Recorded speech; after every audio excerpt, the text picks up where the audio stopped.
নমস্কার বন্ধুরা, আপনারা শুনছেন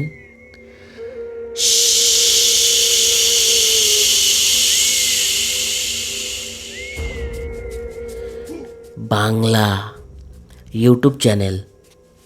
এই চ্যানেলে আপনারা শুনতে পাবেন গায়ে কাটা দেওয়া ভৌতিক ঘটনা। আপনারা যদি ভুতুড়ে কাহিনী শুনতে আনন্দ পেয়ে থাকেন তাহলে অবশ্যই এই চ্যানেলটিকে সাবস্ক্রাইব করে আমাদের পাশে থাকুন। আপনাদের ভালোবাসা এবং সহযোগিতা আমাদের একান্তভাবে কাম্য। শুরু হতে চলেছে এই চ্যানেলের প্রথম ভুতুড়ে কাহিনী, এপিসোড 1। তাহলে চলুন শোনা যাক এই ভৌতিক কাহিনী। শুক্রবারের দিন গ্রামের হাটে হাট বসে। অনেক রকমের সুস্বাদু খাবার, মাছ হাটে নানান রকমের মাছ, দেশি মুরগি, আরও কত কি। মৌ প্রায় 1 বছর পর এসেছে তার বাপের বাড়িতে। ছোটোবেলায় মা মরা মেয়েটা সেই শৈশবকাল থেকেই অনেক কষ্ট করে বড় হয়েছে। বিয়ের পর নিজের স্বামীর সংসার নিয়ে ব্যস্ত। সংসারের কাজ এতটাই বেশি যে বছরে একবারের চেয়ে বেশি বাপের বাড়িতে আসা মৌয়ের কপালে জুটে না। যাই হোক, সেই গত বছরের পৌষ মাসে বাপের বাড়িতে এসেছিল মৌ, আর এইবার সেই পৌষ মাসে 15 দিনের জন্য এসেছে। স্বামী ক্ষেতের কাজ নিয়ে ব্যস্ত। মৌ আর তাদের পুত্র সন্তান বিট্টুকে বাপের বাড়িতে রেখে পরের দিনই সেই আপন গ্রামে ফিরে গেল। মৌয়ের স্বামী সৌরভ, তুতারামের একমাত্র কন্যা সন্তান সেই মৌ। ছোটোবেলা থেকে মৌ মাহারা হয়েছে, তাই তুতারাম তার সেই কন্যা মৌকে অনেক বেশি স্নেহ করেন। তুতারাম প্রায় 40 বছরের হয়ে গিয়েছেন।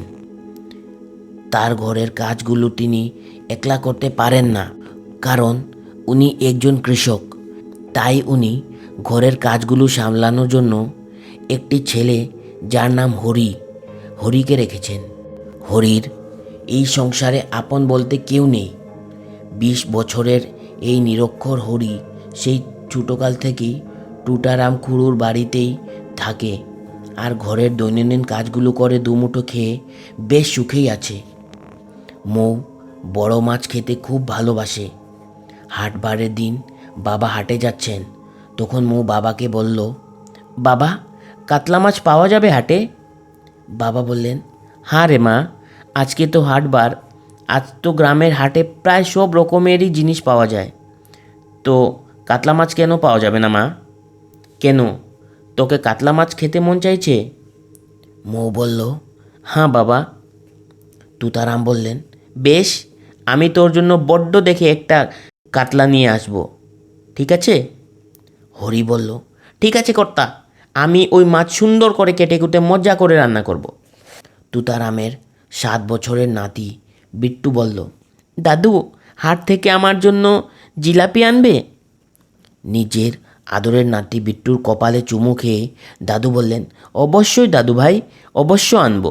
তুমি ঘরে খেলা করো, আর আমি হাট থেকে আসতে তোমার জন্য গরম গরম জিলাপি নিয়ে আসবো। হাটের থলি হাতে বাবা যখন হাটে যাচ্ছিলেন, সূর্য ডুবে সন্ধ্যা তখন হয়। মৌ বাবাকে বলল, বাবা, আজ মনে হয় অমাবস্যা, তাই না? তুতারাম বললেন, বলতে পারি না রে মা, কেন? মৌ বলল, বাবা, তুমি তো হাটে ওই শ্মশানের সেই রাস্তা দিয়েই যাবে তো? বাবা বললেন, মা, তুই তো জানিস হাটে যাওয়ার জন্য সেই একটাই রাস্তা, ওই রাস্তা দিয়েই যেতে হয়। মৌ বলল, বাবা, গ্রামের লোকেরা বলে সেই রাস্তা নাকি খুব একটা ভালো না। অমাবস্যা রাত অনেক অলৌকিক ঘটনা হয়ে থাকে ওই রাস্তায়। বাবা, এখন তো সন্ধ্যা প্রায় হয়েই গেছে, তুমি বেশি দেরি করো না, তাড়াতাড়ি যাও আর শীঘ্র ফিরে এসো, না হয় হরিকে সাথে নিয়ে যাও। তুতারাম বললেন, না না, সে কি হয়, হরি থাকলে রান্নার সব আয়োজন করে রাখবে, তুই এত চিন্তা করিস না তো মা, আমি তাড়াতাড়ি যাব আর তাড়াতাড়ি ফিরে আসব। এই বলে তুতারাম বাজারে থলি হাতে বেরিয়ে পড়লেন। মৌ বলল, দুগ্গা দুগ্গা। হরি মৌকে বলল, দিদিমণি, একটু চা করি, খাবেন? মৌ বলল, কর ভাই। তুতারাম হাটের থলি হাতে মাঠের পথ দিয়ে হাঁটা ধরলেন। চারিদিকে ধীরে ধীরে অন্ধকার প্রায় নামতে শুরু করেছে, আর সাথে সাথে কুয়াশাও পড়তে শুরু হয়েছে। তুতারাম বললেন, বাবা রে বাবা, সকালটা হতে না হতেই বেলাটা দৌড়তে শুরু করে, সন্ধ্যাটা চট করে নেমে আসে, শীতও পড়তে শুরু করেছে। না, একটা কাজ করি, পাগুলো একটু তাড়াতাড়ি চালাই, না হয়তো ফিরতে অনেক দেরি হবে, মেয়েটাও চিন্তা করবে। এসব কথা বলতে বলতে উনি হাটের দিকে এগোতে থাকলেন। হাটে যখন পৌঁছলেন তখন রাতের অন্ধকার চারিদিকে নেমে গিয়েছে। প্রথমে উনি ঘরের জরুরি সওদা যেমন তেল, মশলা, সবজি ইত্যাদি কিনে ফেললেন।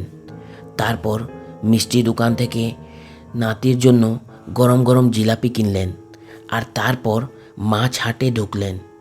কিন্তু মাছ হাটে ঢুকে তিনি প্রায় হতাশ হয়ে গিয়েছিলেন, কেননা মাছ হাটে সব মাছ প্রায় শেষ হয়ে গিয়েছিল। শুধু একটি দোকানে ছোটো গুঁড়া চিংড়ি মাছ আর মাছের ডিম দেখা গেল।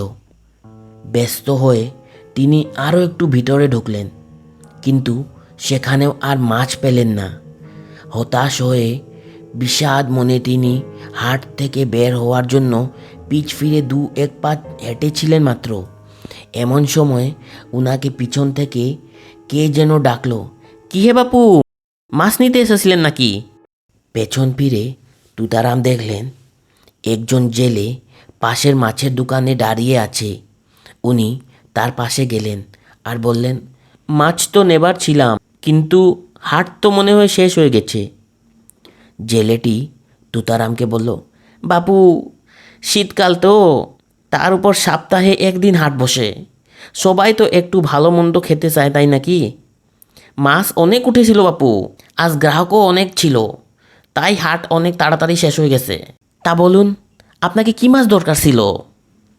তুতারাম বললেন, সে আর বলে লাভ কি রে ভাই, আমি তো কাতলা মাছ নেওয়ার ছিলাম, কিন্তু তা তো আর পাবো না।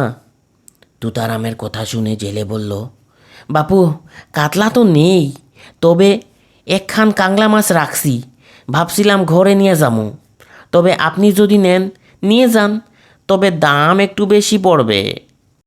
জেলের কথা শুনে তুতারাম মনে মনে ভাবলেন, মেয়েটি মাছ খেতে চেয়েছে, কাতলা না হয় আরেকদিন নেব, এখনের মতো এই কাংলা মাছ দিয়ে মেয়েটার মুখে একটু হাসি দেখতে পাবো। এইসব ভেবে তিনি আর মাছটির দর কষাকষি না করেই জেলেটির বলা দামে মাছটি কিনে ফেললেন। এবার তিনি হাট থেকে বের হলেন আর ঘরের দিকে যেতে লাগলেন। শীতের কুয়াশা চারিদিক ঢেকে দিয়েছিল। কনকনে শীতে পরিবেশ প্রায় শান্ত বললেই চলে। হাটেও বেশি হলে দু একজন মানুষ দেখা যাচ্ছিল, কারণ এই শীতের রাতে প্রয়োজন ছাড়া কেউ বাইরে থাকে না। যাই হোক, তিনি নিজের ঘরের দিকে যাচ্ছিলেন। মাছ খুঁজতে উনার অনেক রাত হয়ে গেছে, সেই টের তো উনি এখন পেয়েছেন।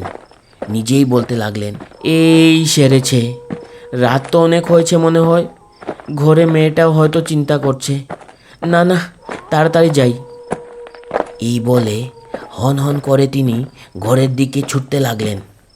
এখন তিনি ওই শ্মশানের পথ দিয়ে হাঁটছিলেন, সাথে হাট থেকে কেনা মাছের থলি আর বাকি সওদা। সেই রাস্তায় উনি আর কাউকে দেখতে পেলেন না। যেদিকে উনার দু চোখ যায়, কেবল ধোঁয়া কুয়াশা আর সাথে রাত পোকার শব্দ। থেকে থেকে দূর থেকে কখনো কুকুরের ডাকার শব্দ আর কখনো বা শেয়ালের কান্নার শব্দ ভেসে আসছে ওনার কানে। উনি বলতে লাগলেন, অনেক রাত হলো মনে হয়, পথঘাট একেবারে জনমানবহীন হয়ে গেছে, আর থাকবেও না বা কেন, যে শীত পড়েছে রে বাবা, হাত পা লাগছে, জমে গেছে। এইসব বলতে বলতে উনি ঘরের দিকে এগোচ্ছিলেন। হঠাৎ কোথা থেকে যেন জোরে বাতাস বয়ে গেল, আর তুতারামের সমস্ত শরীর একেবারে যেন বরফ হয়ে গেল। তিনি আপন মনে হন হন করে ঘরের দিকে পা চালাচ্ছেন। হঠাৎ কে যেন ফিস করে উনার কানে বলল, মাছ নিয়ে যাচ্ছিস, মাছটা দিয়ে যা, না হয় যেতে পারবি না। সেই কথা শুনে তুতারাম চমকে উঠলেন। বড় বড় চোখ করে ভীত দৃষ্টিতে চারিদিকে চোখ দৌড়তে লাগলেন, কিন্তু উনার নজরে কেউ এলো না। চারিদিকটা ঘুটঘুটে অন্ধকার, কোথাও কোনো শব্দ নেই। রাতটা যেন ঝিনঝিন করছে। সেই কনকনের শীতের রাতেও উনার কপাল বেয়ে ঘাম ঝরে পড়তে লাগলো। তিনি বাজারের থলি হাতে নিয়ে জোরে জোরে ছুটতে শুরু করলেন।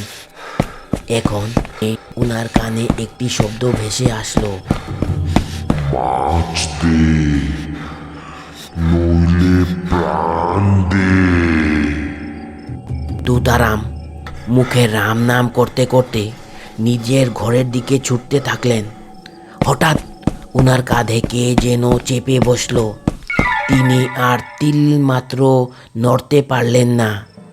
মুখে রাম নাম নিয়ে ভয়ার্ত কণ্ঠে তুতারাম বলতে লাগলেন, ছেড়ে দে, ছেড়ে দে। তুতারামের হাত থেকে ওই বাজারের থলি কেড়ে তুতারামের কাঁধ থেকে নেমে কিছু দূরে গিয়ে ভয়ঙ্কর হাসি হাসতে লাগলো সেই ছায়ামূর্তি। দিশেহারা তুতারাম পিঠ ফিরে তাকিয়ে দেখলেন গলা কাটা এক দেহ তুতারামের হাতের থলি নিয়ে দাঁড়িয়ে রয়েছে, আর পাশে তেঁতুল গাছে তার মাথা রয়েছে।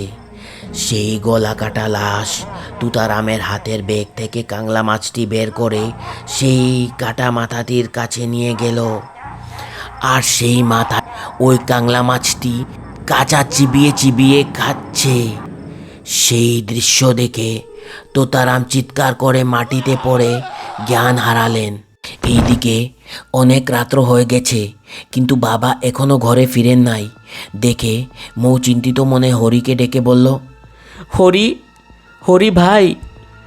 মৌয়ের ডাকে সাড়া দিয়ে হরি বলল, কি দিদি, কিছু লাগবে?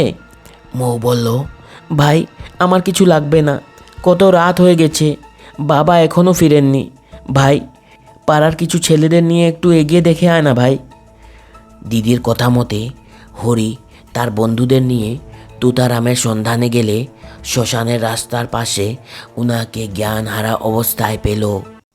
তারা তুতারামকে তুলে ঘরে নিয়ে গেল। তুতারামের চোখে মুখে জল ছেটাতেই উনার জ্ঞান ফিরে এলো। তারপর উনার সাথে ঘটে যাওয়া সব কথা উনি এক এক করে জানালেন। সব শুনে উনার মেয়ে কেঁদো কেঁদো গলায় বলল, বলেছিলাম ওই রাস্তাটা ভালো না, কিন্তু তুমি আমার কথা শুনলে না। বাবা বললেন, মা রে, আমায় ক্ষমা করিস, তোকে মাছ খাওয়াতে পারি নাই।